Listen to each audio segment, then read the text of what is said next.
Hello. Welcome to Commissioner in a Car After Dark. Today is Tuesday. It is November, what is it? All the time is run together. Today, Tuesday, November 9th.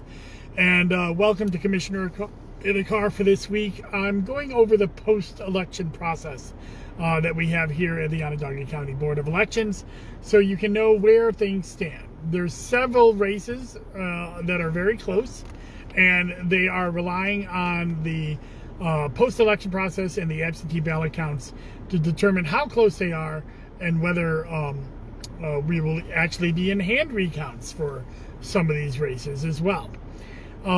So I've posted which races are close, and tomorrow, we'll hopefully have some more updates on numbers of ballots that are out there.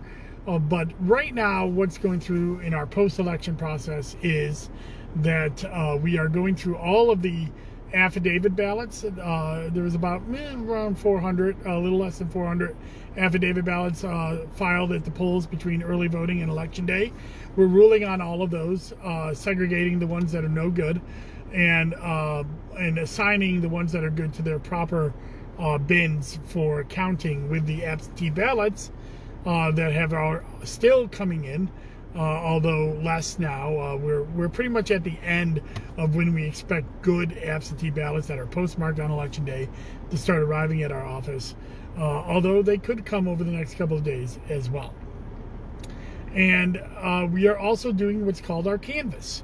So we go through each and every voting machine, compare the machine tape results to the cards that came in on election night, determining if there's any emergency unscanned ballots. These are ballots that for some reason the machine wouldn't read but are properly cast votes, and going through that, so that will alter the unofficial results that we have, and may make some races closer, may make some races less close. Usually it doesn't go one way or another, but we'll have to see how that results. And then over the next couple of days, we will, get ready for the big absentee ballot opening. On Monday of next week, we tell the candidates to come in and take a look at our absentee ballots and affidavits that we have ruled that are no good. Either they're not timely or weren't properly, they weren't at the proper polling place. If they were an affidavit ballot, is usually one of the big reasons. And so we're going through that. And then on Tuesday morning at 9 a.m., a week from today, we will start our absentee ballot process. And I'll have another commissioner car later on that night. Hopefully, by the end of that day, we'll be done with all of our absentees. We got 8 tables going, only about 6,000 absentees and affidavit ballots. We should get those through most of the day, but we may need a little bit more time. So we'll be working on that over the next week to get ready for this big opening. Now, everybody always asks me why it takes so long for New York to have absentee ballots open. That's because we allow you to go to the polls on election day if you requested an absentee and vote in person. So we have to go through the post-election process and determine whether you voted in person, determine whether you voted affidavit, determine whether you did that in another county, anywhere in New York. So this process takes a little bit. And once we're done with that, then we can start opening the absentee ballots. And remember, absentee ballots have up to 10 days after Election Day, 14 days if you're a military ballot, to come in. So we're actually waiting for all of the ballots to come in, before we start opening, because you don't want to open up ballots that are single ballots in a single election district, which would give the voter, would not protect the voter and have their anonymity. So that's why it takes 2 weeks. Now, there's a bill to change that. It's on the governor's desk waiting for her to sign, that maybe next year you won't be able to do that. You'll if you request an absentee ballot, you won't be able to vote in person, and we will process your absentee ballot as it comes in. We're waiting for the governor to sign that, but that's a problem for next year. So that's why this year we're doing this. And we have to wait. You may remember last year we had to wait longer because we had a COVID outbreak in our building, right in the middle of the absentee ballot process. So it was Friday the 13th. I'll never forget that day. We are, we're going to be actually probably finished with absentee ballots earlier this year than last year, which took, several weeks because of the COVID outbreak. We hope to certify our election by November 24th. But after we count all the absentee ballots next week, we will determine if any races get within the hand count law, the close contest law, which says that any race that is determined by less than 0.5% or 20 votes, or 10 votes, you have to hand count every paper ballot in the election for that race. This will make sure that if there's any issues, we can determine the true validity of the winner. And this is a new law that came into play during the primary. You may remember we had a few votes away from having to do it for the entire city of Syracuse for the mayor's primary. So we'll see if any of these races. And remember, we have a 1-vote race in Geddes. We have a 12-vote race in Manlius. So there are some races that are really close right now. Whether they remain close after absentees are yet to be determined. And finally, redistricting is not done yet. We're still talking about it. It's still in the news a lot. Tomorrow night, the Onondaga County Legislature is holding their public hearing. And Friday are scheduling a vote on the GOP-controlled maps. They only have an in-person option, so you have to go down to the legislature tomorrow at 6 p.m. to voice your concerns, if you have any, over the maps. For those who are looking on the Reapportionment Committee website, it is Map 2 that the Republicans put forward and are the only ones that they'll be voting on at the legislature. So we're waiting for that to happen. And so if you're interested, go down at 6 p.m. I will not be there.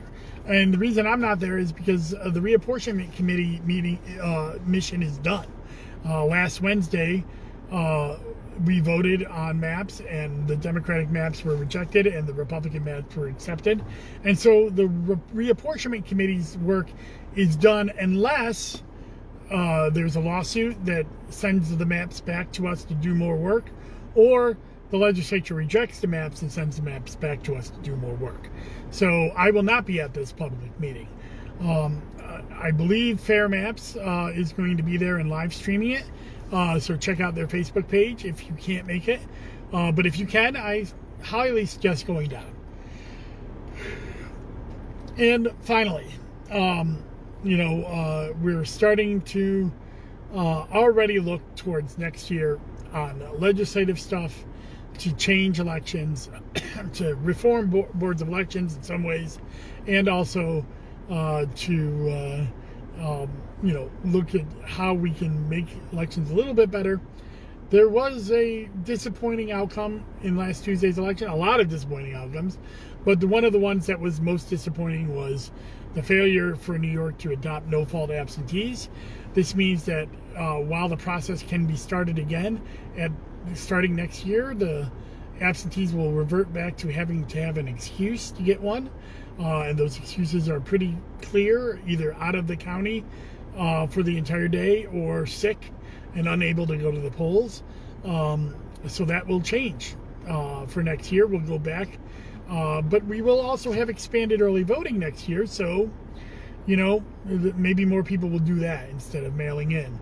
The earliest that we could get no-fault absentees at this point is 2024, most likely 2025, if the constitutional amendment goes forward again and we have a vote on it in 2024.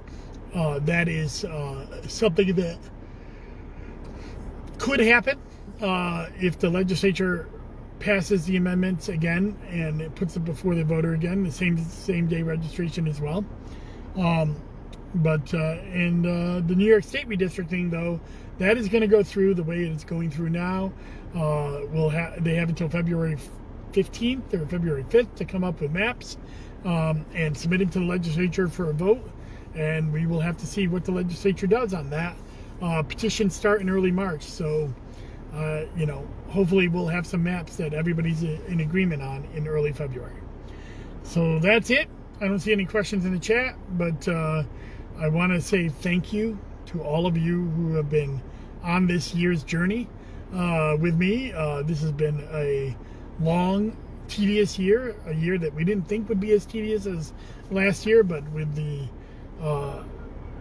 Delta variant raising its head and redistricting coming up in the middle of an election, it has been a taxing year, and it's not done yet. We hope to be certified by Thanksgiving, and then maybe take a little time off. My Zooms with Zarni and my Wonky Wednesdays will return in December. But until then, I'll continue to do a commissioner car once a week, just to give you an update on where we are in the post-election process. And then hopefully we'll dive deep into some of these election-related issues. Ooh, sorry. It's nighttime. Sorry about that yawn, but we'll dive deep into those election-related issues in December, about who turned out, what turned out, where the vote happened, and what the future is for voting in Onondaga County as well as across New York State. So be safe, be well. Tune in next week about this time. We'll give you an update on where we are in the absentee ballot count. All right, bye-bye.